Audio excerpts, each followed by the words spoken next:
Story and pictures by Don Freeman.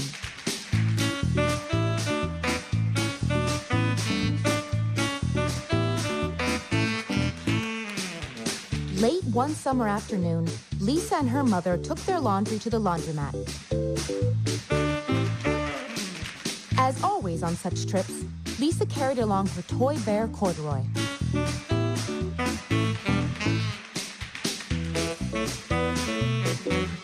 The laundromat was a very busy place at this hour.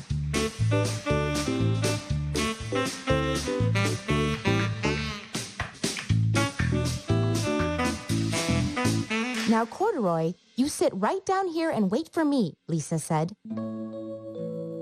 I'm going to help with our wash.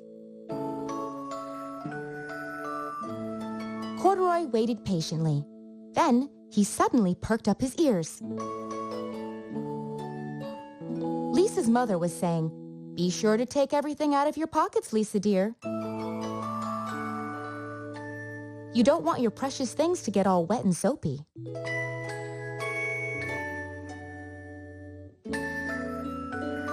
"Pockets?" said Corduroy to himself. "I don't have a pocket." He slid off the chair. "I must go find something to make a pocket out of," he said, and he began to look around. First, he came to a pile of fancy towels and washcloths, but nothing was the right size or color. Then he saw a huge stack of colorful clothes in a laundry bag. "There ought to be something in there to make a pocket out of," he said. Without hesitating, he climbed inside the bag, which was filled with pieces of wet laundry. Dampness didn't bother Corduroy in the least. "This must be a cave," he said, sighing happily.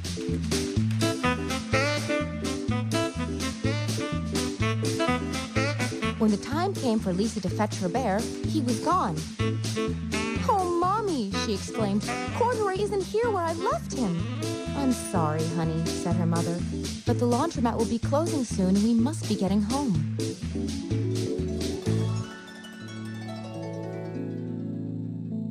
Lisa was reluctant to leave without Corduroy, but her mother insisted. "You can come back tomorrow," she said. "I'm sure he will still be here."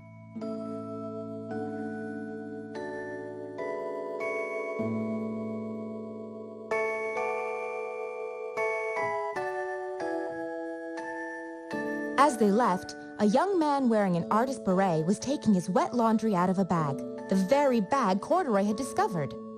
Before he knew it, Corduroy was being tossed together with all the sheets, shirts, shorts, and slacks.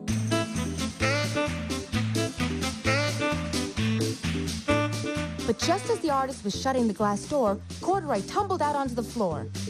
"How in thunder did that bear ever get mixed up with all my things?" the artist wondered. Poor Corduroy was damp all over. "The least I can do for him is give his overalls a good drying," said the man thoughtfully. He unbuttoned Corduroy's shoulder straps and put his overalls in the dryer. Corduroy grew dizzy as he watched the clothes spinning around, but the artist became inspired. "This would make a wonderful painting," he said, as he took a sketch pad out of his pocket and began drawing the swirling colors. "I can hardly wait to get back to my studio."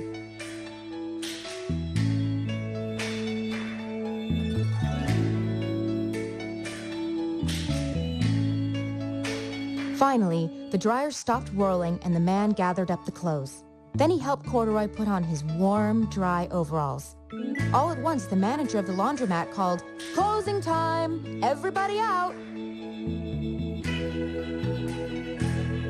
Corduroy was gently placed on top of a washing machine. "I wonder who that bear belongs to," said the artist as he was leaving. "Seems to me he should have his name someplace. He's too fine a fellow to be lost." As soon as the lights were turned off, Corduroy began his search again. He was surprised to see something white glowing in the dark.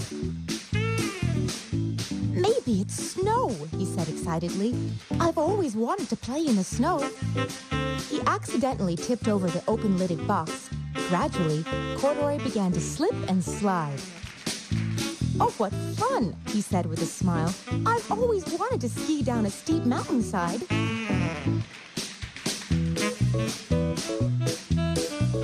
He landed paws first in an empty laundry basket.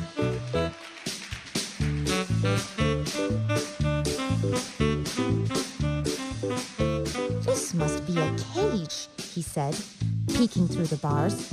"I've never wanted to live inside a cage like a bear in the zoo."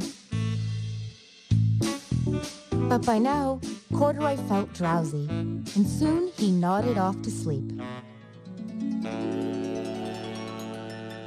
Next morning, when the manager came to open the door of the laundromat, there was Lisa waiting. "I left something here yesterday," she explained. "May I look around?" "Certainly," said the manager. "My customers are always leaving things." Lisa was searching under the chairs and in back of the washing machines when she heard the manager call her. "Is this what you're looking for, señorita?"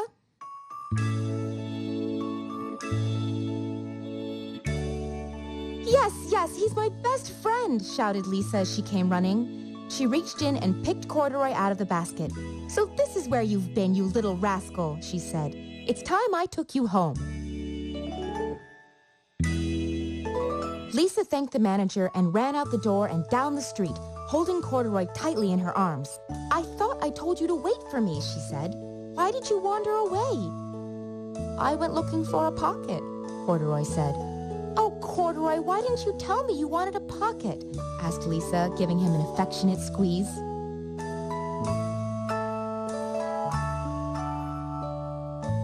That very morning, Lisa sewed a pocket on Corduroy's overalls.